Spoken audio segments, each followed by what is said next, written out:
Ya está.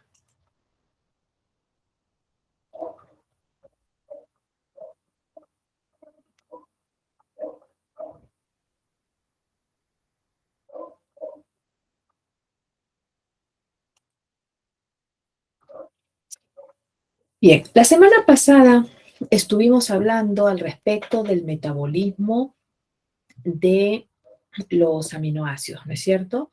Estos constituyentes tan abundantes en la estructura de nuestras proteínas. Y habíamos señalado que lo primero que sufren nuestros aminoácidos en su catabolismo es la pérdida de su grupo amino. Ese grupo amino, vimos, se podía perder de diferentes maneras. Una de las más comunes era la catalizada por la acción de las aminotransferasas o transaminasas, donde en realidad el grupo donde en realidad el grupo amino no salía libre en la forma de ion amonio, sino que se transfería a otra molécula, ¿no es cierto? A un aceptor más común de grupos amino, que era el alfa-cetoglutarato. Este alfa-cetoglutarato, al ganarlo, se convertía en ácido glutámico, ¿no? Y el aminoácido, al perderlo, se convertía en un cetoácido. Habíamos señalado que casi todos los aminoácidos tienen su transaminasa específica que actúa sobre ellos, excepto treonina y lisina, que eran los aminoácidos no transaminables. También mencionamos que las dos transaminasas más importantes desde el punto de vista de la clínica médica son la TGP y la TGO, ¿no? Por ser indicadores del estado del hígado y del corazón. Mencionamos también que la segunda reacción importante en este mecanismo es la reacción catalizada por la glutamato deshidrogenasa, la cual actúa específicamente sobre ese ácido glutámico que se está formando mayoritariamente a partir de la acción de las transaminasas, lo desamina oxidativamente y libera ese grupo amino en la forma de ion amonio, ¿no? Y el glutámico vuelve a la forma de alfa-cetoglutarato. Ese ion amonio se derivará hacia la formación de urea, derivándose hacia el hígado para que allí se dé el ciclo de la urea. Una tercera reacción importante, mencionamos también, es la catalizada por la glutaminasa, porque habíamos señalado que los demás tejidos que no pueden realizar el ciclo de la urea envían entonces sus iones amonio hacia el hígado, escondidos dentro de la estructura del aminoácido glutamina, al cual han sintetizado a partir del glutámico, ¿no? Entonces, al glutámico le añadimos un grupo amino extra de su cadena lateral, lo convertimos a la forma de glutamina. ¿Y cómo glutamina es que viajaba a nivel de la sangre y era entregado hacia el hígado, ¿no? Entonces ellos sintetizaban glutamina por acción de la glutamina sintasa y una vez que esta glutamina llegaba al hígado, por acción de la glutaminasa, se rompía nuevamente en ácido glutámico y ion amonio y este amonio se derivaba hacia el ciclo de la urea. Después también hablamos de otras reacciones menos frecuentes como la catalizada por la treonina dehidratasa y las aminoácidos oxidasas, ¿no? Luego vimos cómo el ion amonio era utilizado en el ciclo de la urea para formar, con la necesidad de 3 moléculas de ATP, un mol de urea. Y en esta vía, en este ciclo, porque en realidad se representa de manera circular, habíamos visto cómo necesitamos entonces esa fuente de nitrógeno, que eran esos amonios que están siendo enviados hacia esta vía, una fuente de carbono, que es el bicarbonato o el CO2, los cuales se condensaban para, por acción de la CPS1, formar carbamil fosfato. Este carbamil fosfato se condensa con una ornitina para que por acción de la OCT se forme citrulina, ¿no? Y luego esta citrulina se condensaba con un ácido aspartico más, ¿se acuerdan? Digo más, pero en realidad me refiero a un ácido más, ¿no? Que en este caso es el ácido aspartico, el cual facilitaba la formación del ácido arginino succínico por la arginino succínico sintasa.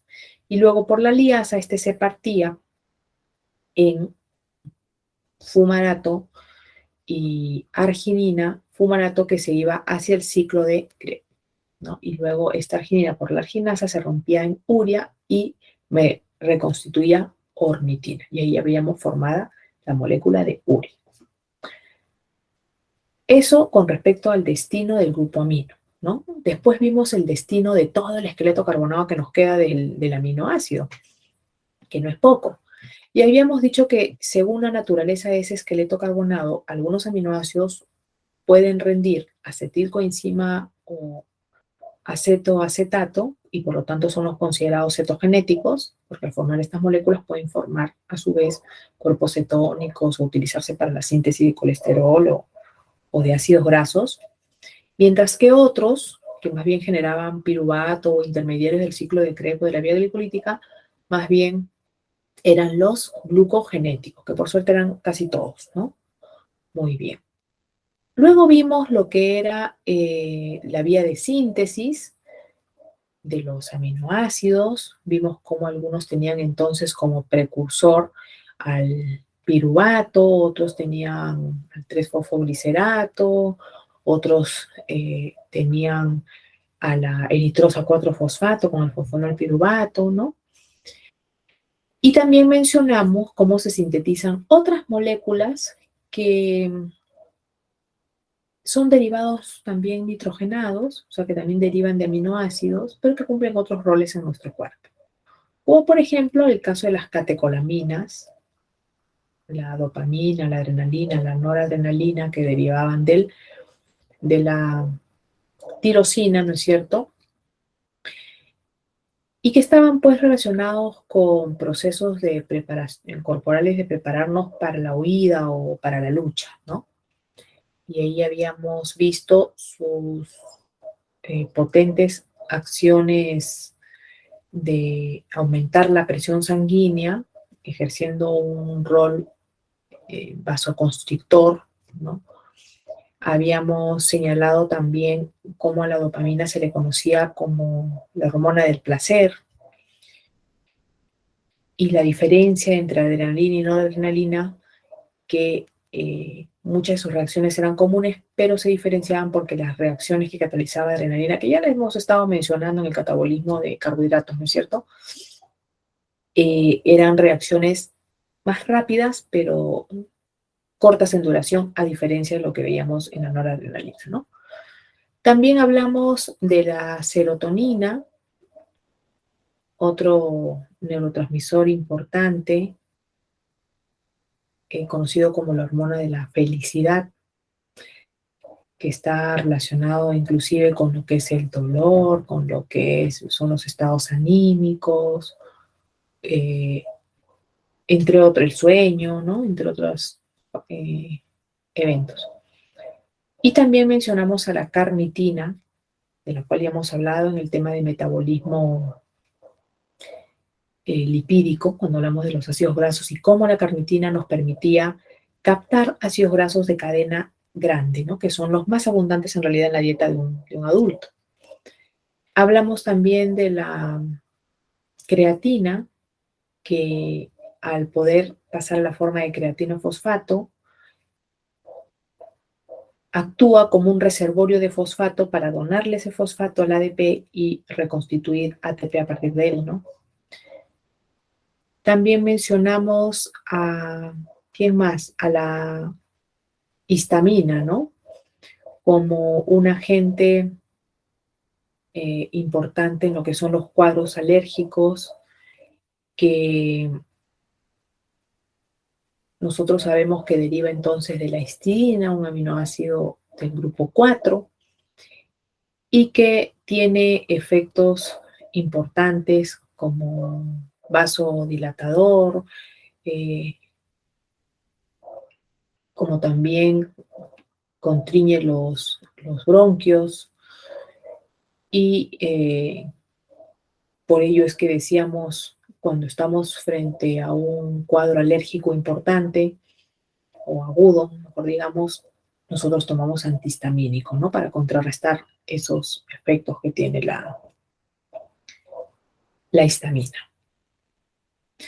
También hablamos del óxido nítrico, Y ya me parece que hay nadie más. Ah, y las hormonas tiroideas, ¿no? También compuestos originados a partir de aminoácidos.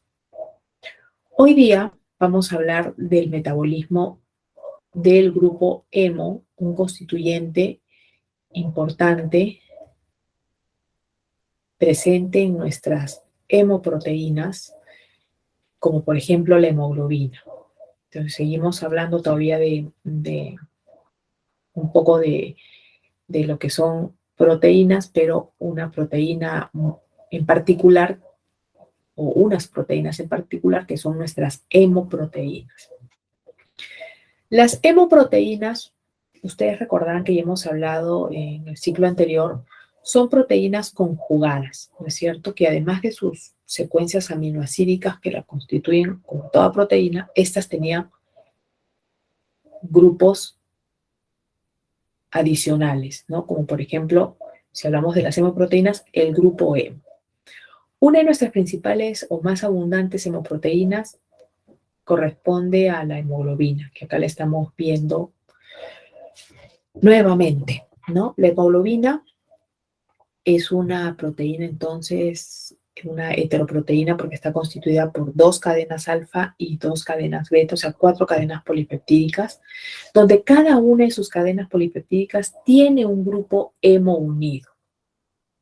Entonces, estas moléculas que podemos encontrar unidas a algunas proteínas también se les llama en términos generales grupo prostético. Aquí ustedes las ven representadas esos grupos hemo como que fueran estos satélites, ¿no? Uno por cada cadena polipeptídica, por cada una de las 4 que posee, ¿no? Ahí está. El grupo hemo corresponde a una molécula derivada porfirínica.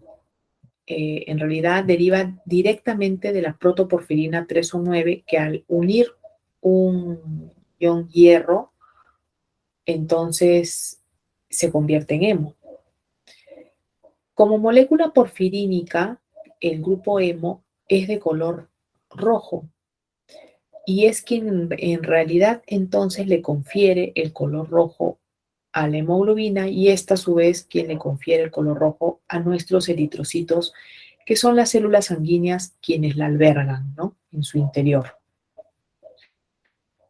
Aquí ustedes a la derecha entonces están viendo la estructura del grupo hemo. Esto que ustedes acá veían como un satélite, acá lo están viendo ya con sus 4 anillos pirrólicos de carbonos e hidrógenos y unidos a nitrógeno, son los anillos pirrólicos, que se unen formando una estructura anillada, cerrada, y que en el centro de la estructura unen hierro en estado ferroso, en estado normal, formando ya el grupo hemo. Estos anillos pirrólicos están unidos por grupos metílicos y tienen radicales en sus extremos que diferenciarán una porfirina de otra. Porque en realidad existen diferentes moléculas porfirínicas, no solamente el grupo hemo.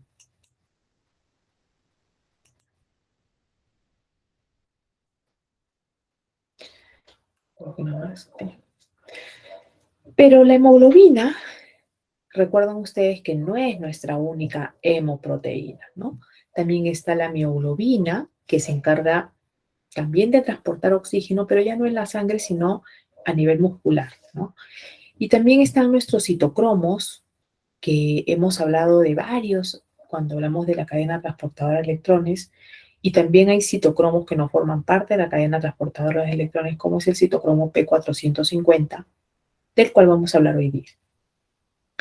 Enzimas como la catalasa y la peroxidasa también son hemoproteínas. O sea, todas estas proteínas que estamos acá señalando tienen ese grupo hemo en su estructura, que puede estar unido covalente o no covalentemente con la parte aminoácidica de la molécula.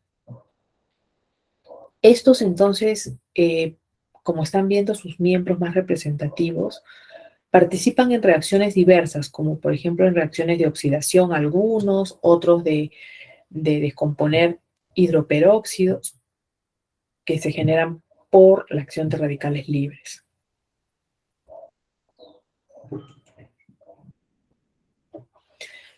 Como vimos al hierro que se une dentro de la estructura y que por lo tanto forma parte de lo que es nuestro grupo hemo y por lo tanto de nuestras hemoproteínas, el hierro se encuentra en nuestro cuerpo en buena cantidad, entonces dentro de las estructuras de hemoproteínas, como hemos mencionado, el 80% de él está, por ejemplo, en la hemoglobina, ¿no? De esos 3 a 4 gramos de hierro que un adulto normal posee, el 80% de ellos están en la constitución de ese grupo hemo, de esa hemoglobina. El 15% está en la ferritina y en la hemosiderina, del 3 al 5% en la mioglobina, que es menos abundante que la hemoglobina, y el 1% en otras hemoproteínas, como hemos dicho, citocromos, eh, catalasa, peroxidasas.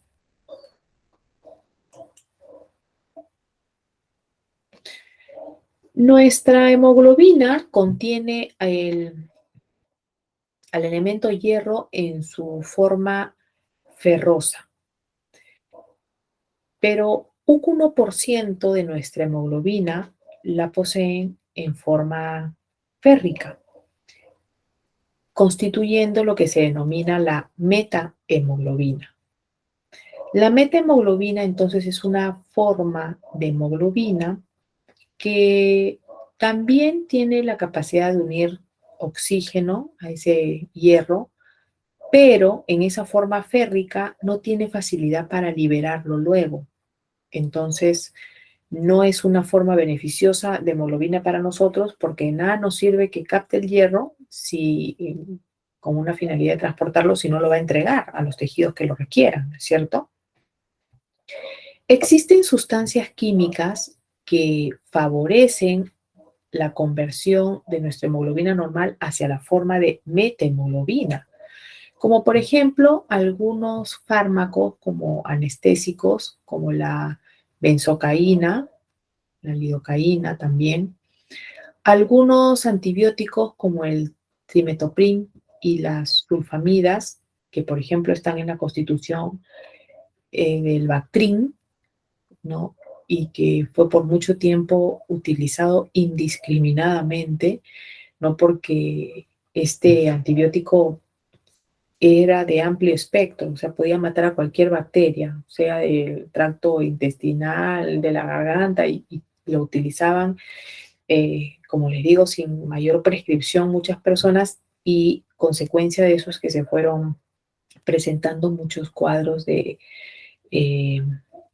resistencia, ¿no? Bueno, y no solamente esto, sino que como todo antibiótico tiene un efecto también contrario, ¿no? Que disminuye el número de células sanguíneas. Así que, bueno, me parece que justamente con este medicamento es que empezó ya el cuidado y el señalamiento a las personas de que por favor no se estén automedicando, pues, ¿no? Los nitratos que se utilizan, por ejemplo, también como un aditivo en las carnes para elongar su tiempo de duración, carnes procesadas, ¿no? También se sabe que facilita la conversión hacia la forma de metahemoglobina. Entonces, como siempre les digo, tenemos que cuidar qué alimentos consumimos. ¿Para qué consumir productos que tienen tantos preservantes, tienen tantos químicos extraños, dándole un trabajo extra a nuestro cuerpo de que después tenga que destoxificarse de ellos, cuando podemos adquirir hábitos de consumir alimentos frescos, ¿no? Claro, en ciertos países donde el ritmo de vida se hace tan agitado, ya nos volvemos máquinas de trabajo a veces, ya no hay ni tiempo para cocinar, ¿no? Y ya todo el mundo consume esos alimentos industrializados, pero ya ven que nos puede cobrar caro, ¿no? Su consumo. Entonces, siempre hay que darse un tiempo adecuado para cuidar nuestra salud, ¿no? Cuidar nuestra salud en realidad. De nada nos sirve tener trabajos maravillosos si no sabemos decir no a los excesos de trabajo y darnos el tiempo para tener una buena alimentación. También hay una condición patológica hereditaria, la deficiencia de la NAT-hemoglobina reductasa, que también pues cursa con una anormal concentración de metahemoglobina en la sangre de estos pacientes. Porque al estar deficiente la NAT-hemoglobina reductasa, que es la que normalmente, como ustedes ven aquí abajo, convierte de la forma férrica al hierro de la hemoglobina hacia la forma ferrosa, o sea, lo vuelve a su estado natural. Al estar ausente o deficiente, pues no hay quien haga esta conversión, ¿no? Facilitando que entonces la metahemoglobina se siga constituyendo. Esta reductasa la encontramos en su forma de NAT dependiente y en su forma de NAT fosfato dependiente. Quiere decir que para un óptimo funcionamiento de nuestra hemoglobina, necesitamos la acción de nuestra vía glicolítica como una fuente importante generadora de NAT reducidos y también necesitamos la acción de nuestra vía de las pentosas fosfato que genera estos NAT fosfatos reducidos, ¿no? Entonces, noten cómo la vía glicolítica aquí se está destacando, no solamente como pues le hemos visto una vía proporcionadora de energía, sino proporcionadora de otros metabolitos que serán importantes para otros procesos, como están viendo aquí, mantener el óptimo funcionamiento de nuestra hemoglobina.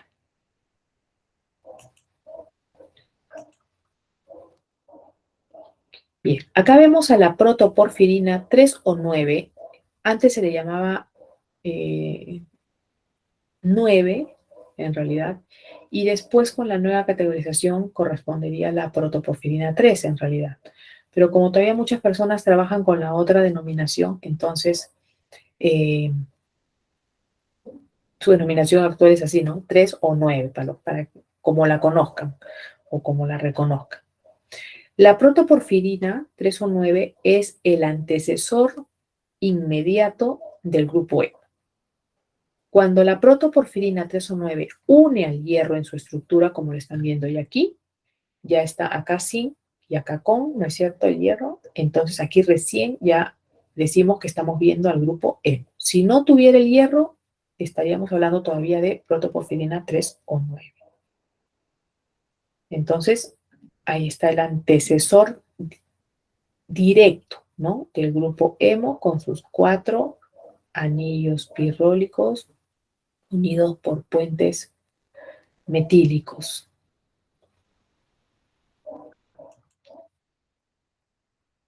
Pero el grupo hemo no es la única molécula porfirínica. Existen otras porfirinas que vamos a ver justamente participando aquí en el metabolismo del grupo hemo. Tenemos, por ejemplo, las uroporfirinas, las coproporfirinas y la protoporfirina que acabamos de mencionar, 3 o 9, ¿no? Las uroporfirinas contienen unidos externamente, vamos a decir, esos anillos pirrólicos, esos 4 grupos propiónicos y acéticos.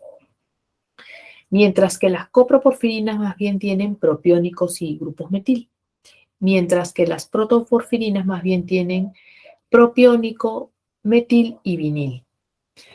No son los únicos radicales o grupos que pueden tener unidos esos anillos pirrólicos de las porfirinas. Los que he mencionado acá son de las uro, copro y proto, ¿no? Pero, como les digo, hay otras moléculas también de naturaleza porfirínica y podemos ver adicionalmente a estos grupos que he mencionado, vinil, acético, propiónico y metil, el grupo etil o el grupo hidroxietil, ¿no? Aparte de los 4 que estoy mencionando aquí. Veamos entonces la estructura precisa de las porfirinas que vamos a ver aquí en el metabolismo del grupo E. Tenemos a la uroporfirina 1, que la encontramos en versión tipo 1 y en la tipo 3, la coproporfirina, que también hay tipo 1 y tipo 3, y la protoporfirina 3 o 9 que hemos mencionado, que es el precursor inmediato del grupo E. La uroporfirina 1, como ustedes ven aquí, contiene unidos a sus anillos pirrólicos, acá los anillos pirrólicos se están representando así, ¿no? Como estos cuadraditos. Unidos estos radicales. tiene radical acético, propiónico y en el mismo orden los siguientes: acético, propiónico, en el otro anillo pirrólico, acético, propiónico, acético, propiónico. En cambio, la uroporfirina tipo 3 va a tener los mismos radicales, por algo es uroporfirina, pero el último par lo tiene invertido, es decir, encontramos en este orden acético, propiónico, acético, propiónico, acético, propiónico, propiónico, acético en el último anillo. A ver si capaz no me entendieron. Aquí estamos viendo, estos son los grupitos, ¿se dan cuenta? Metil, bueno, acá el propiónico lo abreviaron porque es más grande, es un ácido, ¿no?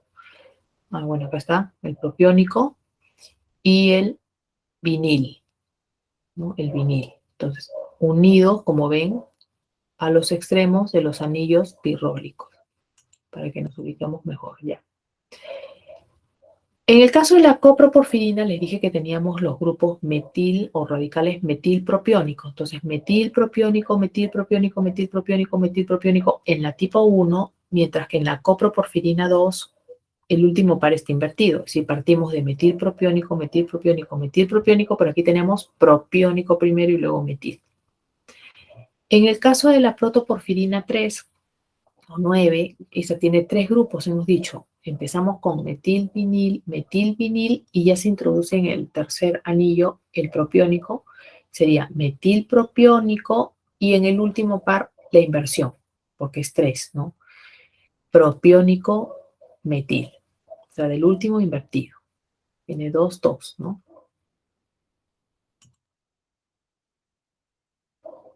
Pasemos a ver entonces a estos diferentes participantes de la síntesis del grupo hemo en su respectivo momento. La síntesis del grupo hemo, o los precursores, vamos a decir en esta síntesis, los precursores iniciales, son dos moléculas que nosotros ya conocemos. La glicina, que es el aminoácido más sencillo, y el succinilcoenzima A, que es un intermediario del ciclo de Krebs. Estos se condensan por acción de la enzima ala sintasa o sinteasa, como lo ven aquí, y van a formar el compuesto abreviado como ALA, que es el ácido delta-aminoleucínico. Luego, este ALA, por acción del ALA de hidratasa, o también conocida como porfovirinógeno sintasa, se convertirá en el porfovirinógeno.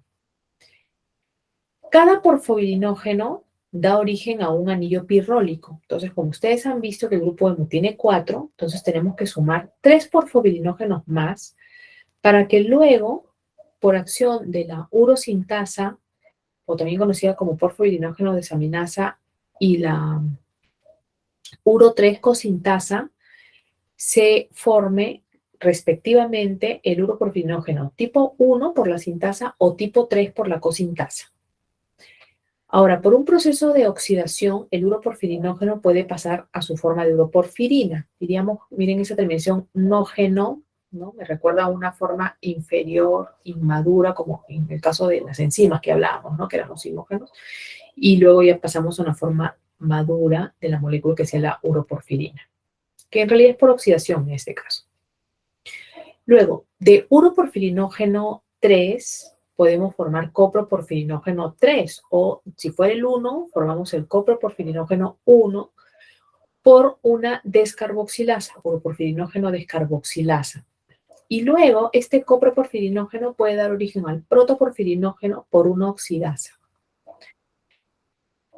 Que de igual manera, ¿no? Si hablo del 3, dará origen al 3, ¿no? O si parto del 1, bueno, en ese caso solamente iba el 3. En el anterior par sí había 1 y 3, ¿no? Si nos damos cuenta, entonces, el uroporfirinógeno, de las porfirinas que hemos mencionado, es el precursor luego del copro, y el copro a su vez es precursor del proto. O sea, vamos en ese orden, ¿no? Uro da origen a copro y copro da origen a protoporfirinógeno. Y el protoporfirinógeno 3 o 9, por acción de la ferroquelatasa, le une el hierro en el centro, quelar, ¿no? Unir. Ferroquelatasa le une el hierro al centro, en estado ferroso, y ya tenemos a nuestro grupo hemo tal cual. Aquí podemos ver la misma vía, ahora sí con la ferroquelatasa, porque en la anterior diapositiva no se mostraba la última enzima, pero aquí se comieron o obviaron la primera enzima, ¿no? No está la ala sintasa, no se ve a la glicina y el succinilcoenzima, están partiendo de ala. del ácido delta-aminolebulínico y por acción de la ala de hidratasa entonces se está formando el porfobirinógeno, ¿no? Que luego por acción de la sintasa y la cosintasa darán origen a la uro 1 y a la uro 3. Y esta uroporfirinógeno por acción de la descarboxilasa da origen al coproporfirinógeno. El coproporfirinógeno por una oxidasa da origen al protoporfirinógeno.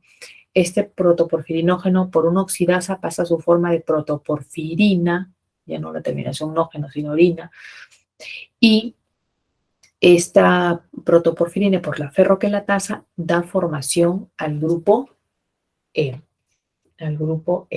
uniéndole el hierro en el centro de la estructura. Tres de estas enzimas que hemos mencionado son mitocondriales y el resto son citosólicas. Entonces, ¿quiénes? La alasintasa, la protooxidasa y la ferroquelatasa, igual que la coprooxidasa, son mitocondriales.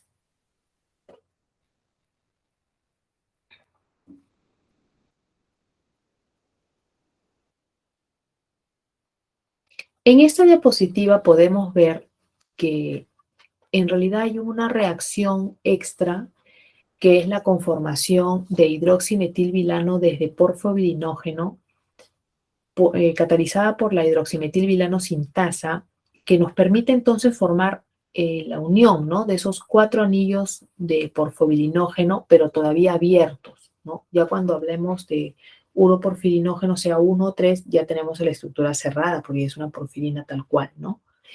Aquí hay un paso intermedio, entonces, generado por la, que les dije, hidroximetilvilano sintasa, que me genera esta molécula parecida al uroporfirinógeno, pero todavía de cadena abierta, ¿no?, que es el hidroximetilvilano.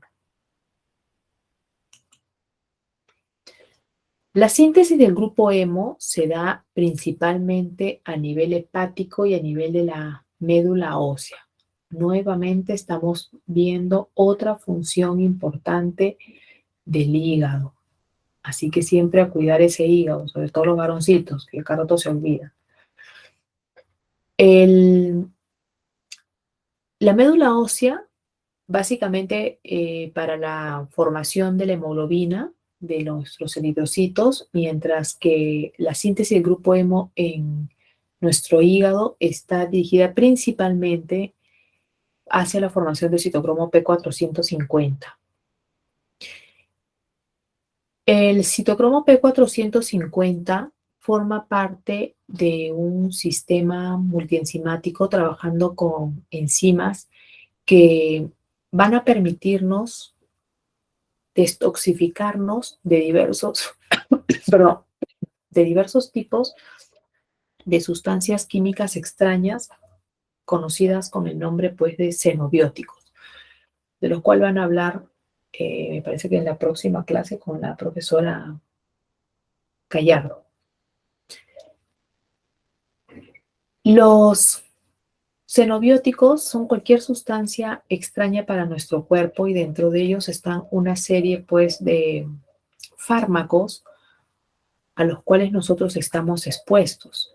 El citocromo P450 nos ayuda a eliminar, a degradar, una vez que ya ejercieron su acción, alrededor del 50% de los fármacos que nosotros consumimos relativamente de forma frecuente. También nos ayuda a eliminar, a detoxificarnos de sustancias que son conocidos como carcinógenos, o sea, que potencialmente pueden generarnos cáncer. También de moléculas utilizadas, químicos utilizados en la terapia contra el cáncer. Ahí también actúa el citocromo P450. También participa en procesos de detoxificación del alcohol, de derivados del tabaco, de subproductos del tabaco y de especies reactivas de oxígeno. Entonces tiene papeles importantes, ¿no? Este citocromo P450. Se le conoce como P450 porque junto o con el monóxido de carbono con el que se le puede encontrar, tiene o presenta una mayor absorción de luz a 450 nanómetros. Esa es su longitud de absorción máxima, ¿no? Entonces prefiere ese tipo de radiación y absorbe en mayor cantidad si vienen con esta longitud de onda. Y por eso en la denominación de P450. Este citocromo se encuentra tanto a nivel de nuestro retículo endoplasmático como a nivel de nuestras mitocondrias y en otras localizaciones también celulares. Aquí estamos viendo otra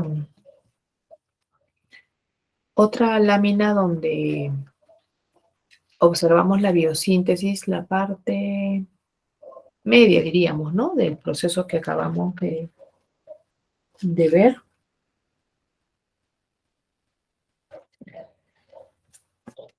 De la síntesis del grupo hemo, donde estamos viendo desde la formación de porfobirinógeno hacia la formación de uroporfirinógeno 1 y 3, ¿no? Por la sintasa y la cosintasa, dependiendo si queremos formar uno o la 3.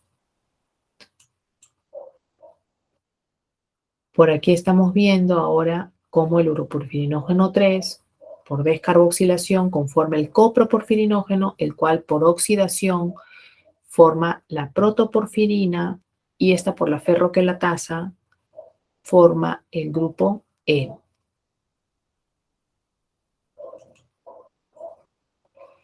En esta diapositiva estamos viendo entonces todas las reacciones, las transformaciones o los intermediarios metabólicos que participan en esta síntesis del grupo hemo, donde hemos destacado que la primera y las últimas enzimas son mitocondriales, como ahí se está graficando la mitocondria, y las otras son citosólicas.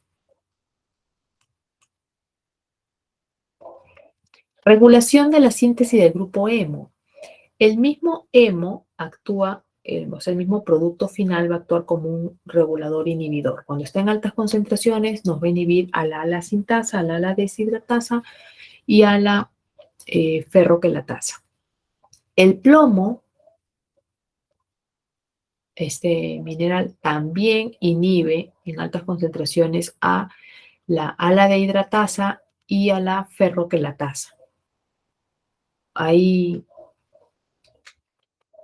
problemas entonces a nivel de la síntesis del grupo hemo que productos que tengan plomo en su constitución nos pueden generar, ¿no?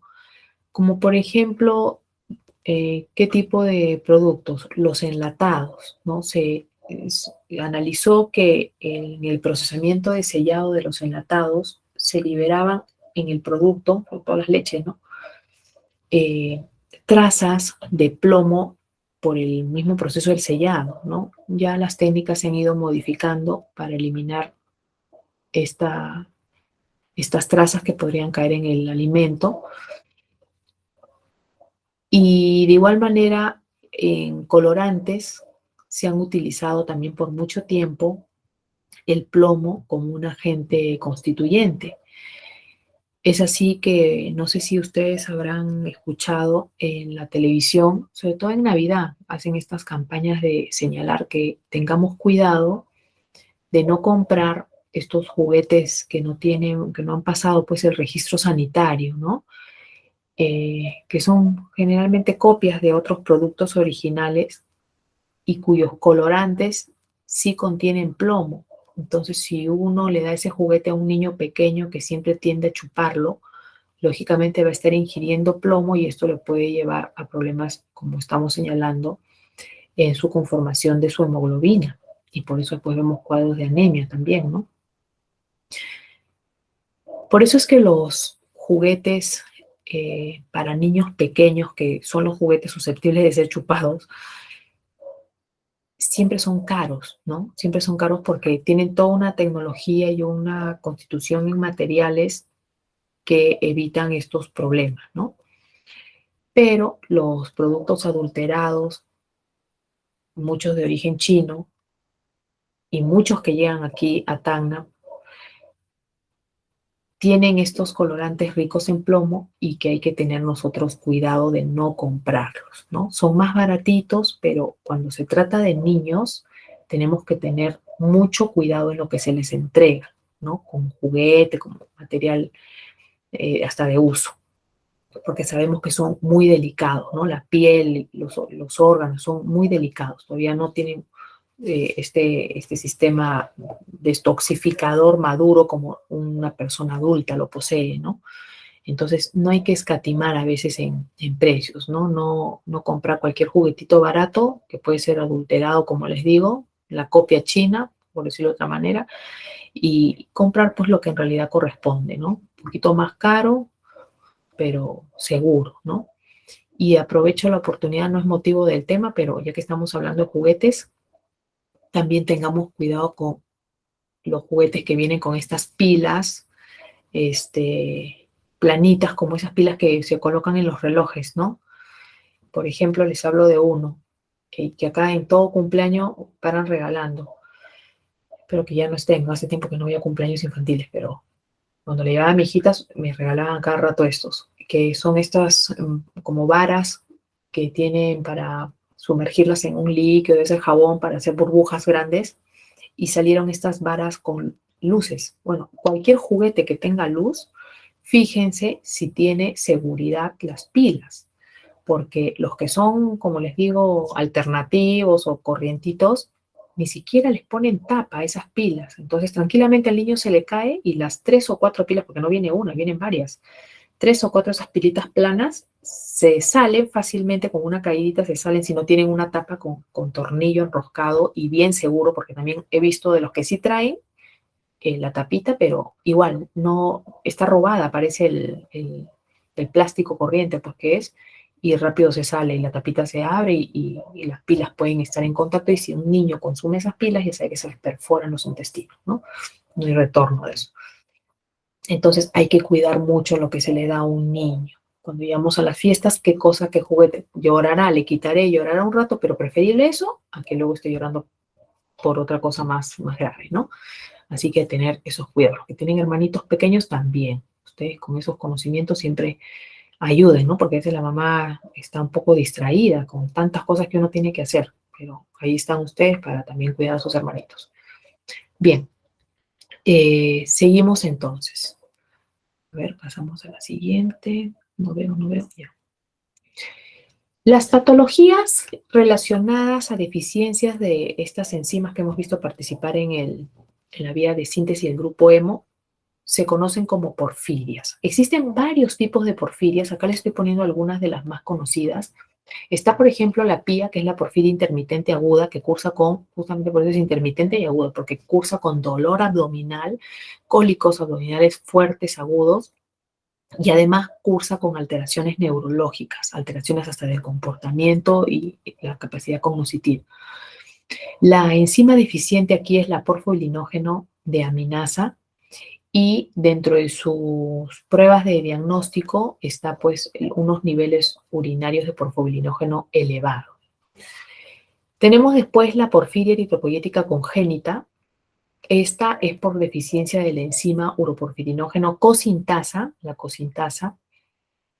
Esta cursa con, dentro de sus síntomas, con fotosensibilidad. O sea, no pueden exponerse a la luz porque la acumulación de porfirinas en el hígado conlleva que luego estos se acumulen también en la piel y les genere que les formen ampollas, ¿no? Que pueden ser muy dolorosas y inclusive también pueden generar un poco de picor, pero más es el dolor, ¿no? Porque se revienta, todo se ampolla y la piel se empieza también con el tiempo a queratinizar, ¿no? Va cambiando su aspecto porque constantemente, pues, la exposición a la luz que cualquiera tendría al salir a la calle, pues les causa estas vesículas y esta dermatitis, esta alteración de la piel, ¿no? También cursan con exceso de vello en la cara, y anormalidades faciales. Por ejemplo, también se ha visto que la concentración de estas porfirinas, moléculas porfirínicas, cambian el color de los dientes, viéndose a veces medios rojizos o medios marrones. Incluso en algunos casos hay retracción de las encías, de tal manera que si se retraen, parecieran que los dientes son más grandes, ¿no?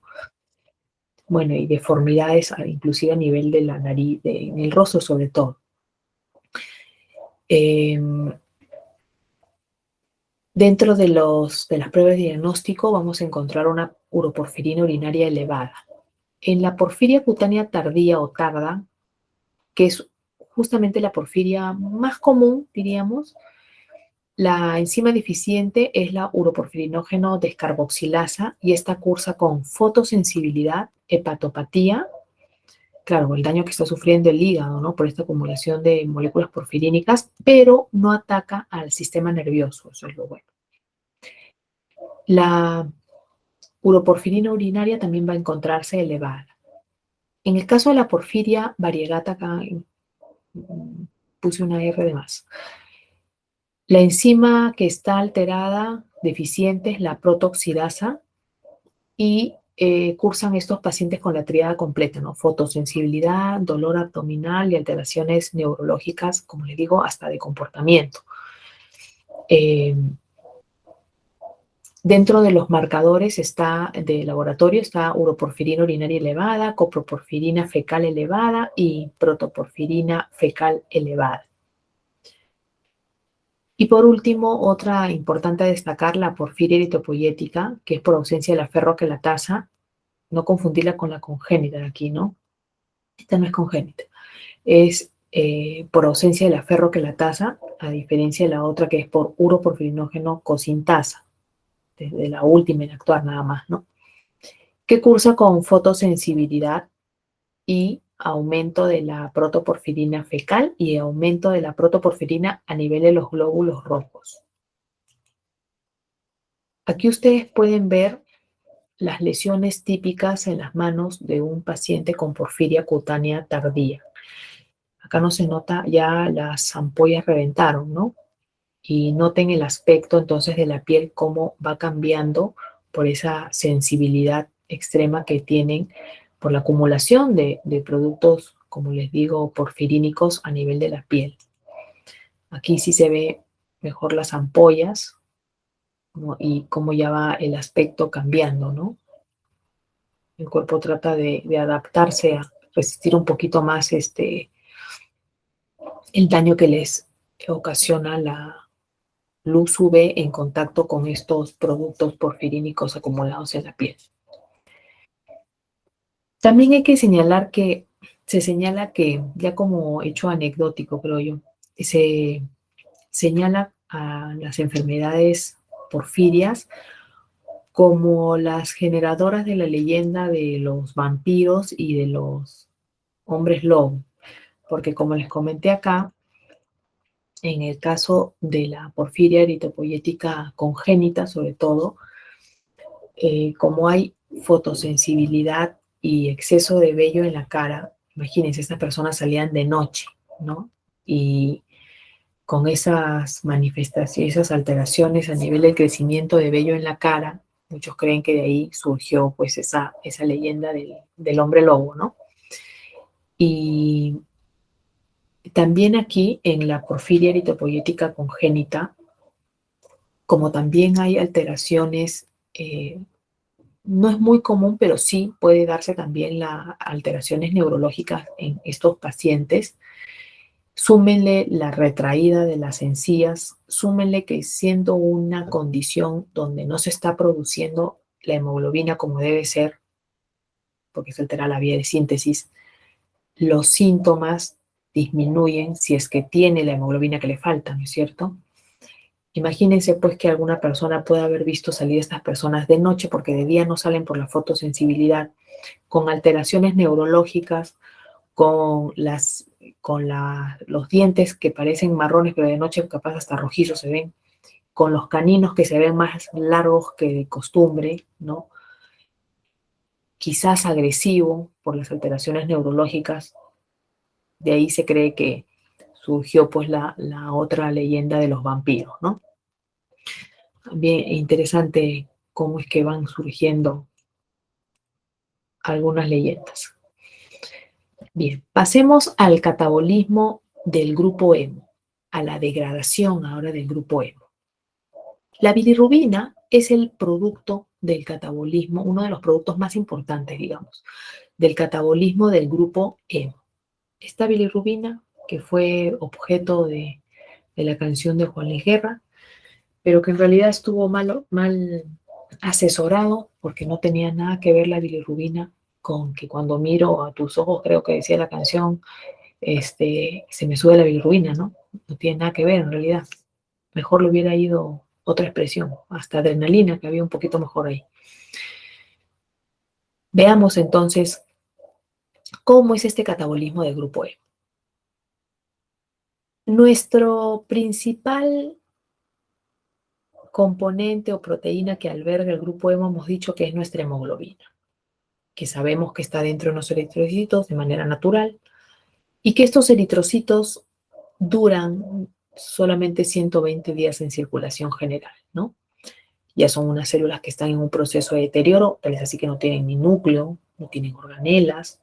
Su función básica es transportar la hemoglobina para llevarla como un ligante de oxígeno a los demás lugares corporales, ¿no?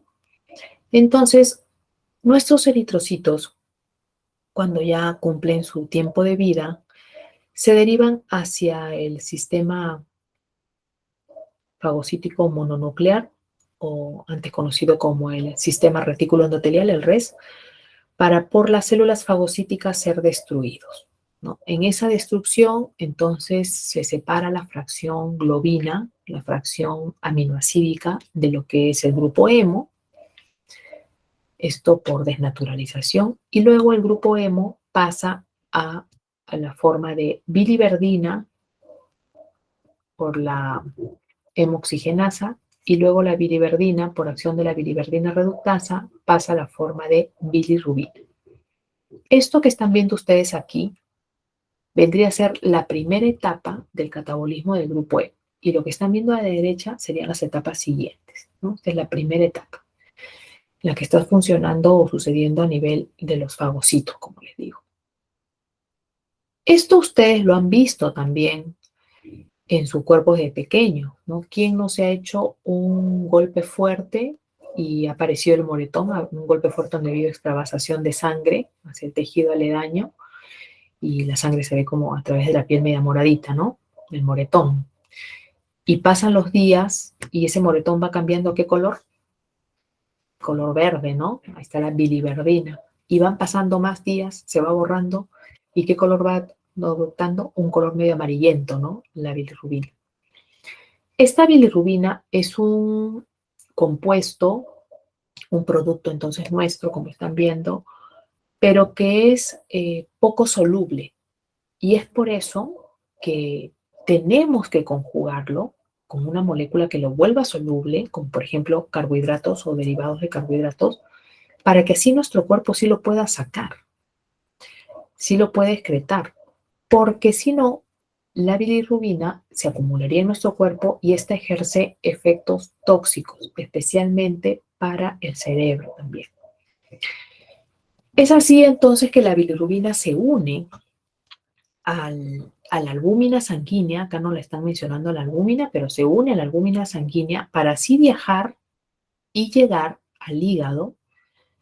El hígado tiene que poder captarla para luego realizar una segunda función que sería conjugarla con dos moléculas de ácido glucurónico, que son dos moléculas de UDP glucurónico, convirtiéndose la bilirrubina en diglucurónido de bilirrubina, es decir, bilirrubina ya conjugada con un derivado glicosídico.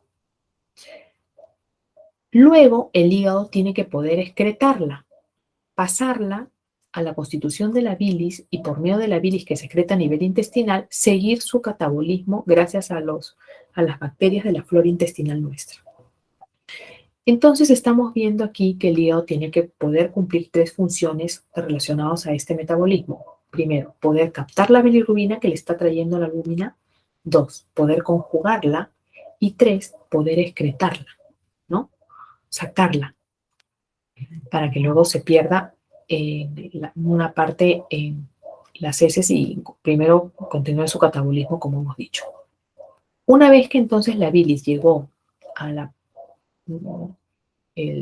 bilirrubina conjugada, llegó a la constitución de la bilis, se almacenó en la vesícula biliar y ya sabemos que luego se vacía a nivel intestinal, este diugurónido de bilirrubina pasa a la forma de bilirrubina y esta, por las bacterias de la flora intestinal, se convierte en urobilinógeno.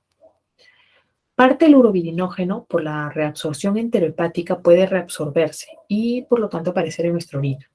Pero la mayor parte de este pasa a las siguientes porciones intestinales y se convertirá en estercobilinógeno y este se oxidará en la forma de estercobilina, quien es la molécula que le confiere el color a nuestras heces.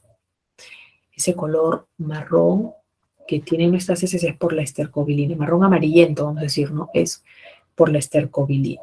Quiere decir que si hubiera un cuadro obstructivo que no nos permite generar estos intermediarios coloridos de la parte final del catabolismo del grupo hemo, las heces saldrían sin color. Una situación que se conoce como acolia, donde las heces salen de un color plomizo tipo ceniza. Y eso es típico de cuadros obstructivos. Entonces, miren cómo los diversos pigmentos que estamos mencionando aquí, coloreados, están proviniendo finalmente del catabolismo de nuestro grupo hemo, ¿no? Que es de color rojo, como hemos dicho originalmente.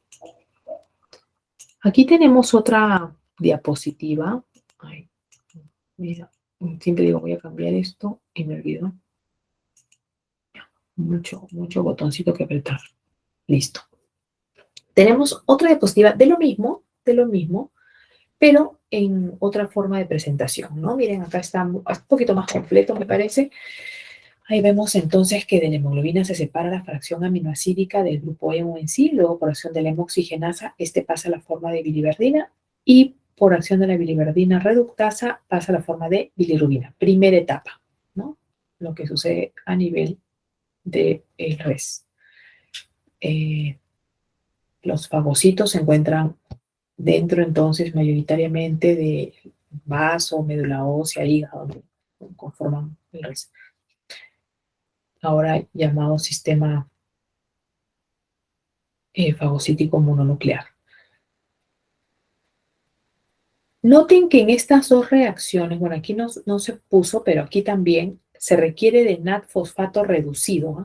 Tanto para la acción de la hemoxigenasa como de la biliverdina reductasa, requerimos de NAD-fosfato reducido.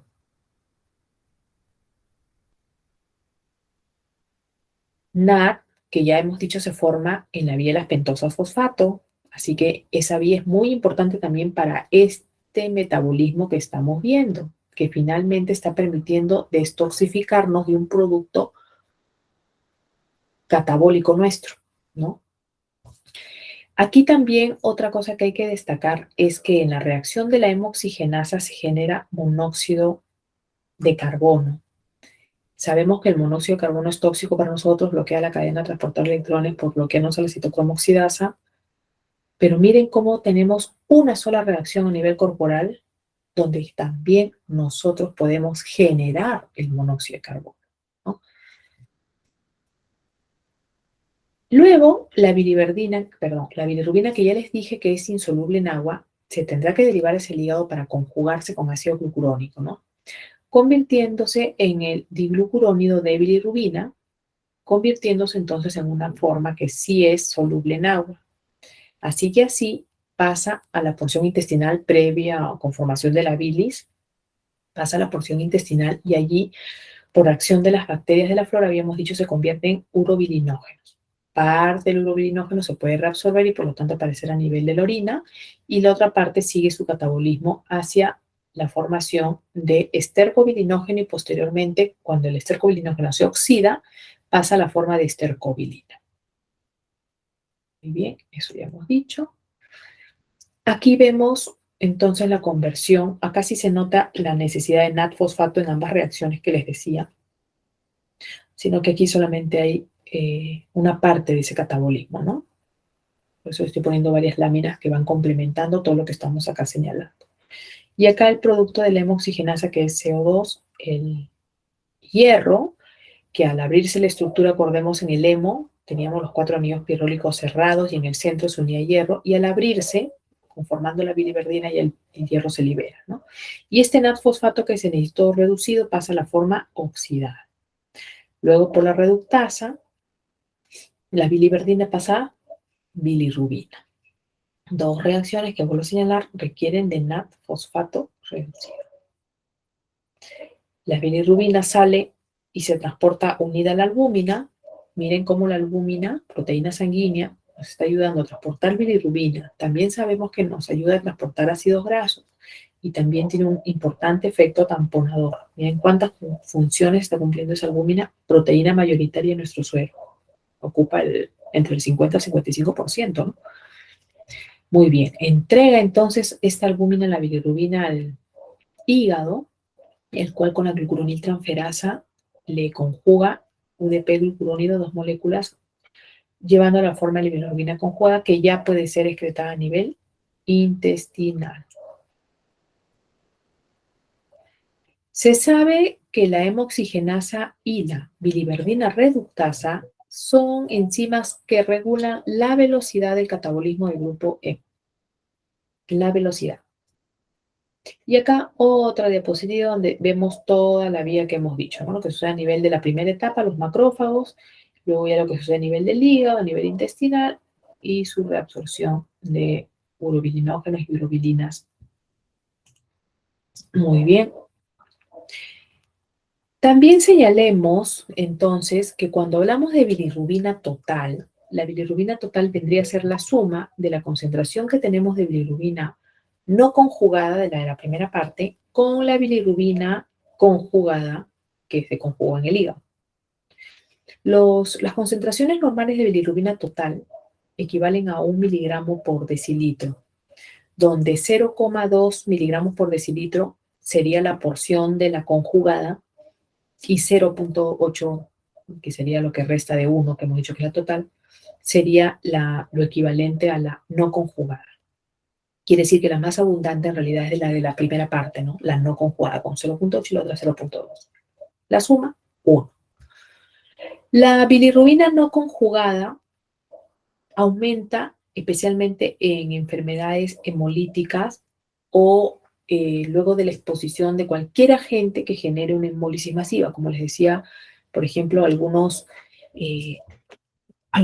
toxinas de arañas, escorpiones, serpientes, van a generarnos cuadros hemolíticos o procesos, por ejemplo, de incompatibilidades sanguíneas, como la incompatibilidad RH, que también va a generar hemólisis.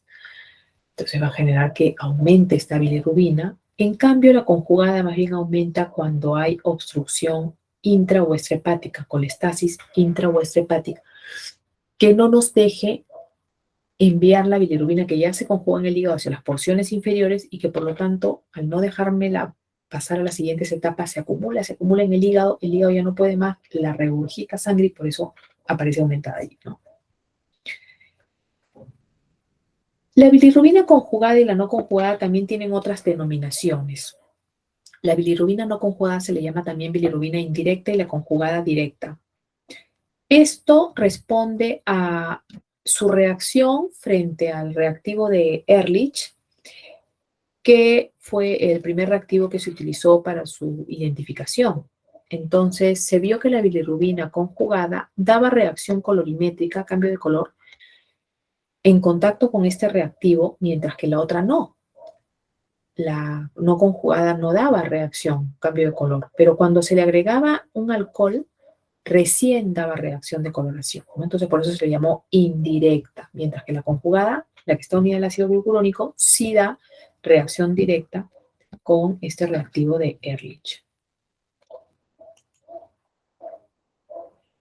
Hemos dicho entonces que la bilirrubina conjugada, la que ya se conjuga a nivel del hígado, ¿no es cierto?, se elimina por la bilis, pasa al intestino, allí se expone la acción de las bacterias intestinales, pasa a la forma de urobilinógenos, una parte se puede oxidar a urobilinas, ambas urobilinógenos y urobilinas se pueden reabsorber un poco por la reabsorción y va a encontrarse a nivel renal, entonces, una pequeña cantidad de ellas.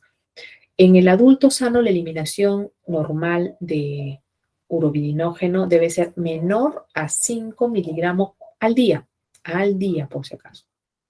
Y lógicamente se va a encontrar incrementado, sobre todo cuando haya la primera etapa del proceso sobreestimulado, o sea, cuando hayan cuadros, como hemos dicho, hemolíticos, ¿no? Como por ejemplo en la anemia falciforme, en las talasemias. El urobilinógeno y las urobilinas no absorbidos, ya hemos dicho, estos pasan a la siguiente porción intestinal, sigue su catabolismo y se convertirán en estercobilina que le da el color a las heces. Nosotros podemos entonces hablar de las hiperbilirrubinemias refiriéndonos a la condición o a la situación en la cual las bilirrubinas se encuentren aumentadas en la sangre de una persona, ¿no? Las hiperbilirrubinemias se pueden clasificar siguiendo varios criterios. Siguiendo, el más fácil es siguiendo el criterio de cuál de las dos bilirrubinas es la que está más aumentada y que por lo tanto me está generando el aumento de la bilirrubina total, siendo una porción de ella, ¿no? Porque hemos dicho la total es igual a la suma de la directa más la indirecta, ¿no? Entonces, en ese caso, si es la directa, la que está más aumentada, hablaremos de hiperbilirrubinemia a predominio directo, porque es esa la que está aumentada más. En cambio, si es la indirecta, diremos que estamos frente a una hiperbilirrubinemia a predominio indirecto. Pero también podemos clasificar las hiperbilirrubinemias siguiendo otros criterios. Por ejemplo, la causa que las está originando. Podemos hablar de hiperbilirubinemias originadas por un aumento en su producción, o podemos hablar de hiperbilirubinemia por una alteración en la función hepática, capaz no le está captando o capaz no le está conjugando bien o capaz no la puede entregar, ¿no?, las siguientes porciones, o por cuadros obstructivos, ¿no? Por ejemplo, cálculos que no dejen salir, ¿no?, esa bilirrubina a la porción intestinal y que se regurgite a sangre, como he señalado, caracteriza ellas. Entonces acá tenemos, por ejemplo, tres casos, ¿no? Frente a una anemia hemolítica, que hemos dicho cualquier hemólisis estimula la primera etapa, por lo tanto me estimula la producción de esa primera bilirrubina que habíamos dicho ahí, la no conjugada. Vemos que entonces la no conjugada es la que está más aumentada en estos cuadros de hemólisis elevada, sea cual fuere la causa de la hemólisis. La otra, la conjugada, podría estar ligeramente aumentada, miren el grosor de la flechita, ¿no? Acá la han puesto más delgadito, acá más grueso, o puede estar hasta normal.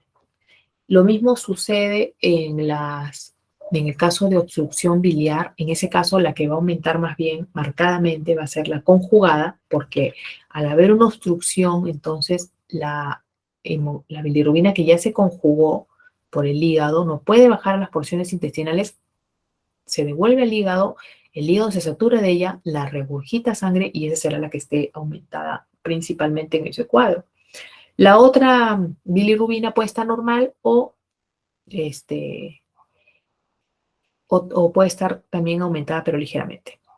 En el caso de las hepatitis, principalmente las de origen viral, las dos van a estar aumentadas, tanto la conjugada como la no conjugada. Pues los virus de la hepatitis van a afectar la estructura y por lo tanto el funcionamiento del hígado, pudiendo alterar cualquiera de las tres funciones que hemos dicho, ¿no? Tanto la conjugación, la captación como la eliminación. Existen también desórdenes genéticos, es decir, alteraciones metabólicas causadas por una deficiencia enzimática.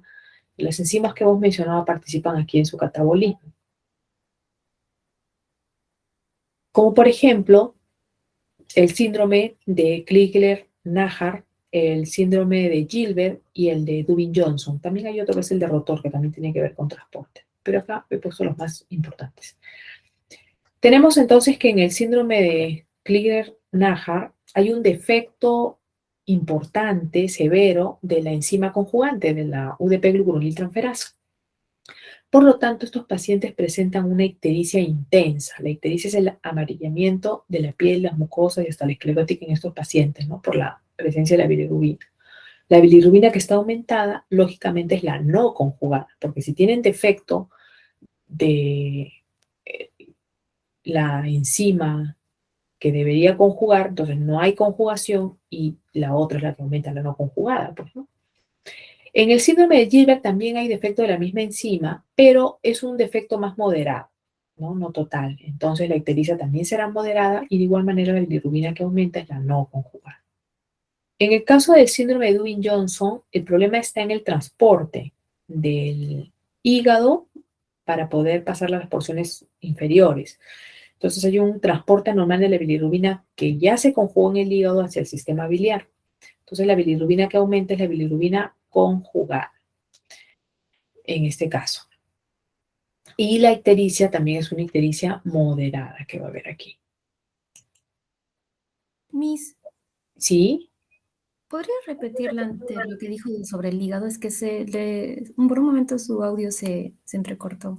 Ya, de esta diapositiva de aquí, Sí, o cuando más. estaba hablando justo de la que afectaba en el hígado. Ya, pero de esta diapositiva, ¿no es cierto? Lo que estaba hablando de esta Sí, sí, sí, diapositiva, sí. o me voy más Esa atrás. De no, esta, de esa. ya, Ujú. ya, perfecto. Les decía entonces que empiezo desde la primera. En el caso del síndrome de Crigler-Najjar, el defecto enzimático es de la enzima conjugante, pero en Crigler-Najjar el defecto es severo. Prácticamente no hay producción de la glucuroniltransferasa y es por eso que si no está la enzima que hace la conjugación, no voy a poder producir bilirrubina conjugada, ¿no es cierto? Entonces la que aumenta es la no conjugada y la ictericia va a ser intensa. Que la ictericia, dije, es el amarillamiento de la piel, las mucosas, la esclerótica, y que es un indicativo importante para que en realidad pues se detecte esta situación de bilirrubinas elevadas y se pueda tomar las medidas correctivas respectivas, ¿no? Porque como ya les he dicho, la bilirrubina resulta ser muy tóxica. En el síndrome de Gilbert también es la misma enzima, la alterada, pero en baja cantidad, ¿no? Es decir, hay un defecto moderado. Por lo tanto, la ictericia también será moderada y la misma bilirrubina es la que está aumentada. Pues estoy hablando de a qué predominio, ¿no? ¿En qué particularidades encontramos en estos signos? ¿Cuál es la aumentada entonces? La no conjugada. En el síndrome de Dubin-Johnson, y aquí creo que era el detalle, ¿no? Lo que encontramos es un transporte anormal de la bilirrubina que el hígado ya conjugó y que debería pasar hacia la porción, hacia la vesícula biliar, ¿no? Sacarlo de su constitución para que siga las siguientes etapas. Por eso es que, como acá el transporte que está normal es el de la bilirrubina que sí se conjugó, no la podemos pasar a las porciones inferiores, entonces esta es la que va a acumularse en el hígado no va a poder quedarse tampoco con tanta bilirrubina dentro y la regurgita sangre. Y es por eso que en la sangre ahora encontraremos aumentada a la bilirrubina conjugada, cuando hay estos cuadros de problemas en su transporte para las porciones inferiores. Y aquí la ictericia es moderada. O sea que la que tiene la ictericia bien fuerte es Crigler-Najjar. ¿Okay? En este síndrome de Crigler-Najjar vamos a encontrar entonces ictericia que comienza unos pocos días después del nacimiento y empeora con el tiempo. Se va acumulando más y más cada vez la bilirrubina. La bilirrubina indirecta, como hemos dicho, la no conjugada, es la que va a estar aumentada. Vamos a encontrar mayor a 20 miligramos por decilitro. Dijimos que el máximo era 1, ¿no? Y en estos pacientes se puede encontrar arriba de 20, imagínense. Coluria va a ser ausente. ¿Qué cosa es la coluria? Es ese color más intenso amarillo que podríamos encontrar en la orina. Es decir, así como hay una pigmentación amarillenta en piel, mucosa, que es lo que hemos hablado como ictericia, en algunos casos de hiperbilirrubinemia hay también una hiperpigmentación a nivel de la orina, pero no es el caso en Klinger-Naja. ¿Por qué no es el caso en Klinger-Naja? Porque la bilirrubina que está aumentada en esta situación, hemos dicho que es la indirecta, o sea, la no conjugada. ¿Cuál de las dos bilirrubinas, por su naturaleza con quien están unidas, es la que podría aparecer en orina? Pónganse a pensar ustedes, ¿las dos pueden o una sola de ellas? ¿Será la conjugada o la no conjugada? ¿O serán las dos? A ver, piensen un poquito. Acuérdense que la no conjugada está unida ¿a quién? Para su transporte. La no conjugada, la primera, está unida a la albúmina. La albúmina es una proteína, entonces no puede filtrarse a nivel renal esa bilirrubina, ¿se dan cuenta? La única que podría filtrarse a nivel renal y aparecer en la orina sería la que esté unida al ácido glucurónico, porque el ácido glucurónico no es una proteína, al contrario, es una molécula que lo ha vuelto más soluble, ¿no? Fácil de aparecer allí. En esta condición, en este síndrome, hemos dicho que la que está aumentada es la indirecta, o sea, la no conjugada, la primera. ¿Podría aparecer en orina? No, no es cierto, porque hemos dicho que esa está unida a una proteína. No puede aparecer y por eso se entiende, se deduce el porqué de que no haya columpio, ¿no? No haya una pigmentación más intensa en la orina. La biopsia hepática, normal, actividad de la enzima AUDP-gluconeotransferasa en hígado, ausente, lógico, es la causante de todo este cuadro. Respuesta a inductores enzimáticos como el fenobarbital o la difenilhidantoína van a ser ausentes.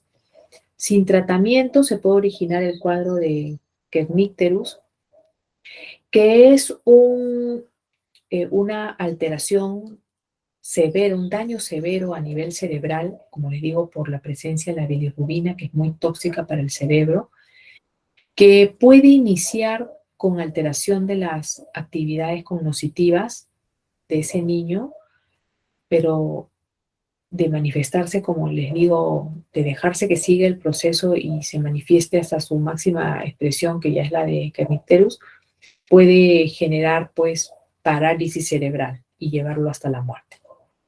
Entonces, el fallecimiento puede venir en el primer año de vida.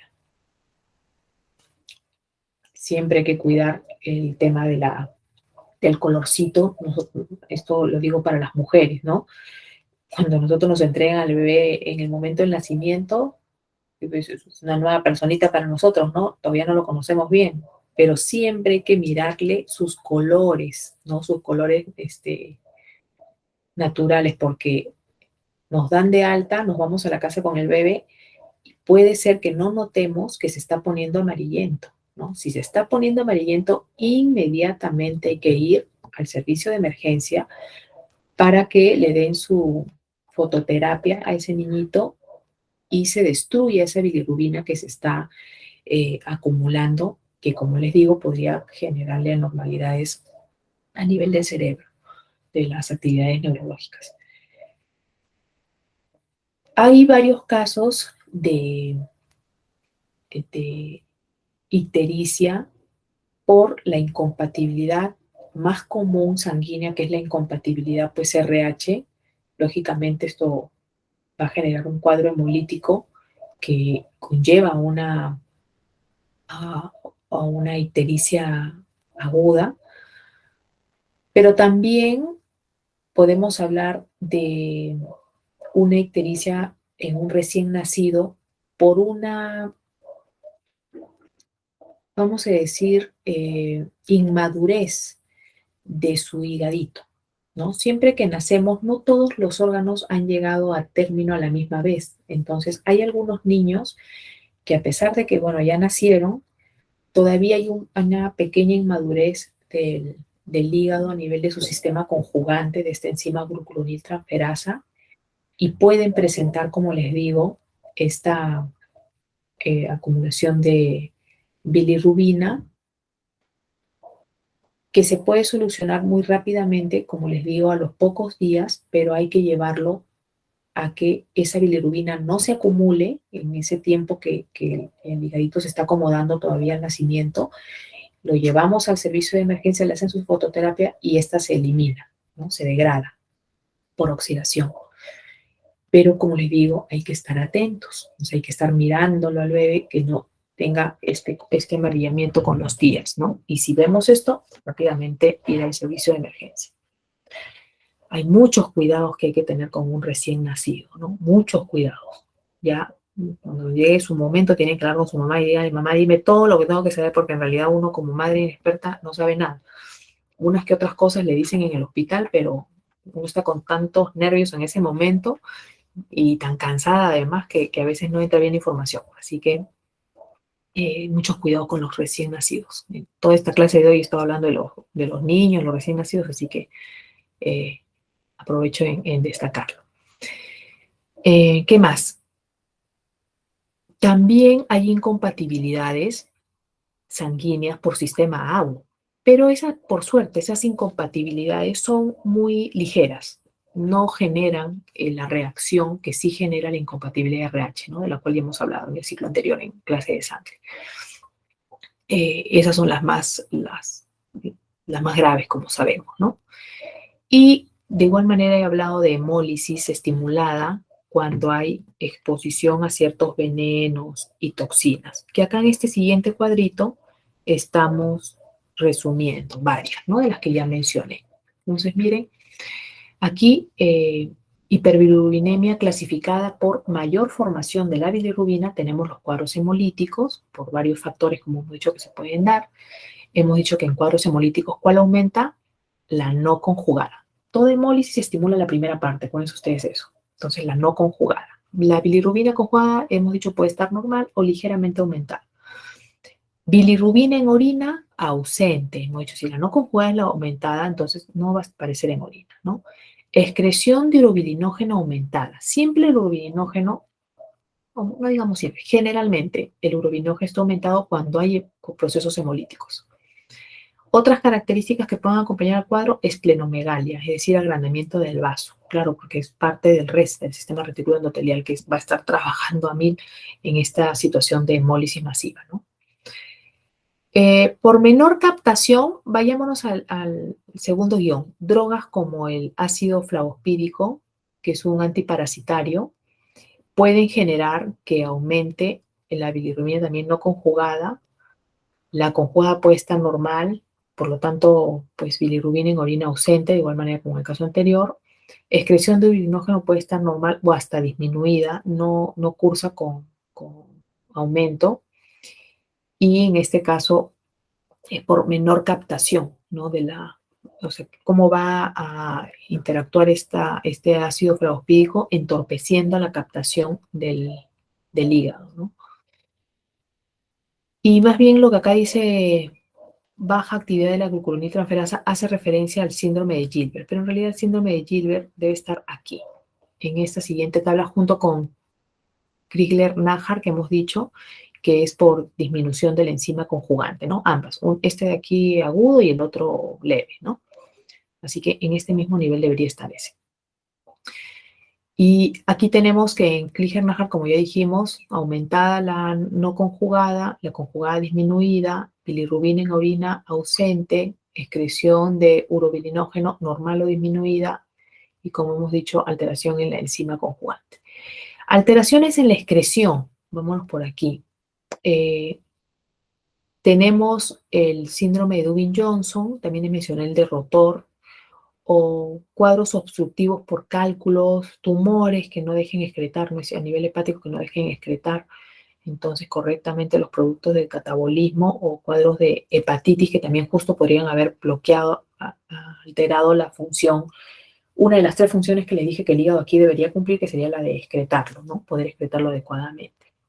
Entonces, en estos casos ya hemos mencionado que la que estará marcadamente, emergencia oculta, gracias, marcadamente aumentada será la conjugada, ¿no? Porque es la que va a regurgitar a sangre. Entonces, bilirrubina en orina, si es esta la aumentada, esta sí puede filtrar orina, mejor dicho, por lo tanto presente, ¿no? Excreción de urinógeno disminuido o normal, como les he dicho, es aumentado el urinógeno más bien con las hemolíticas.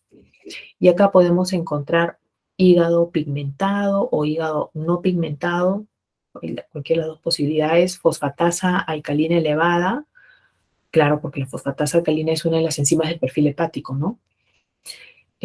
Acolia, que es falta de color en las heces, porque claro, al no poder pasar las porciones inferiores, ya hemos dicho, no va a poder darse la formación de estrocobilina. TGP y TGO también pueden estar elevadas.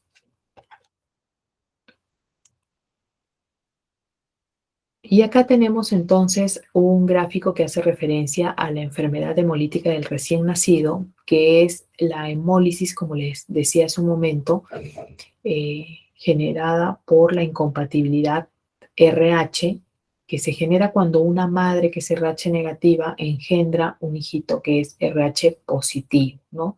Siendo la madre RH, recordamos esto un poco la práctica de sangre del ciclo anterior, ¿no? Siendo la madre RH negativa, entonces no tiene antígenos tipo D en sus eritrocitos, por lo tanto sí sintetiza anticuerpos anti-D, anticuerpos que van a atacar a los eritrocitos del bebé, ¿no? Entonces puede esto generar un síndrome hemolítico agudo, una anemia intensa, hepatoesplenomegalia, o sea, tanto el hígado como el vaso inflamados, ictericia, llevarlo hasta cuadros de kernícterus, que les he dicho que puede llegar hasta detener las actividades cerebrales, parálisis cerebral, hemos dicho, letargia, bueno, eso sería lo más leve, ¿no? Espasticidad, periodos de apnea, falta de respiración, convulsiones, hasta que en realidad pues no, ni siquiera llegue a término, ¿no? El embarazo. Y acá vemos un bebé que está siendo expuesto a su fototerapia, ¿no? Radiación con luz UV, que va a ayudar a oxidar la bilirrubina, facilitando que entonces se puede eliminar. Hay que cubrirle, por supuesto, los ojitos eh, con un material especial, y la radiación ultravioleta que se les pone más o menos tiene que ser una distancia de 30, 40 centímetros. Les ponen estas camaritas solamente con su pañalito para que la piel haga contacto, ¿no? con esta radiación. Algunos necesitan unas pocas horas, otros unas pocas horas más, y evitamos el riesgo, como les digo, de que esa bilirrubina pueda dañar a su cerebrito.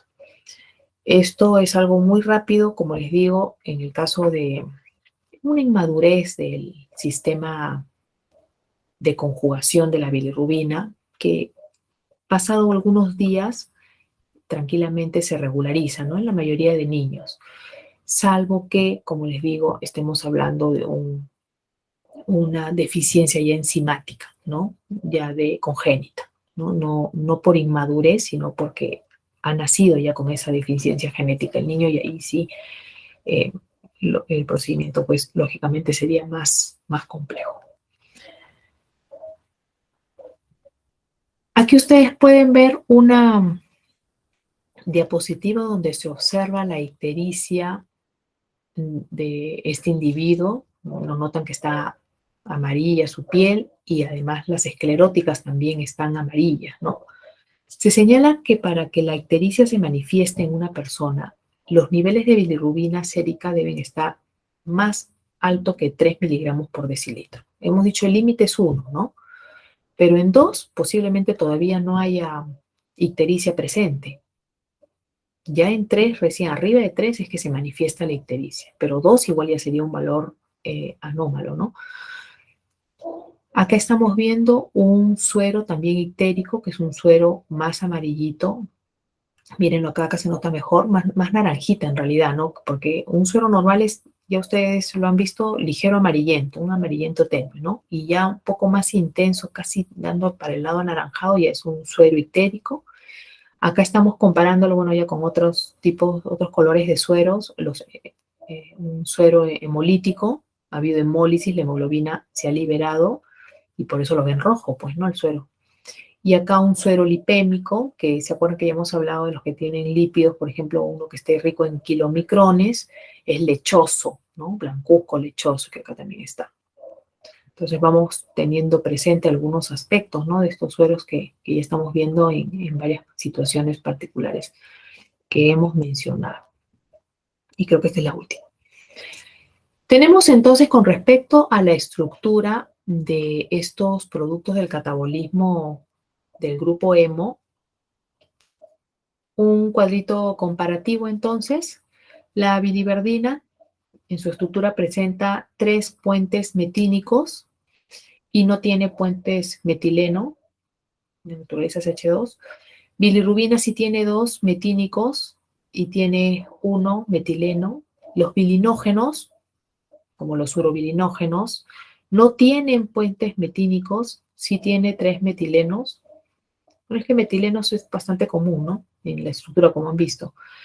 En las bilinas hay un puente metínico y 2 puentes metilenos. Si nos damos cuenta de todos estos productos, pigmentos biliares, todos tienen color excepto los bilinógenos, como los urbilinógenos que les decía.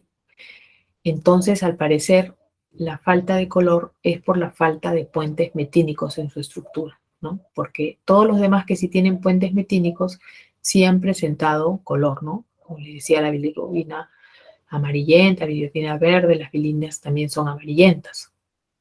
Entonces, esto como dato curioso, ¿no? Que los que tienen puentes metínicos sí tienen color, los que no tienen, no. Muy bien, jóvenes, y hemos terminado a tiempo nuestra clase del día de hoy. Cierro por aquí, detengo presentación. ¿Alguna pregunta hasta lo que hemos avanzado?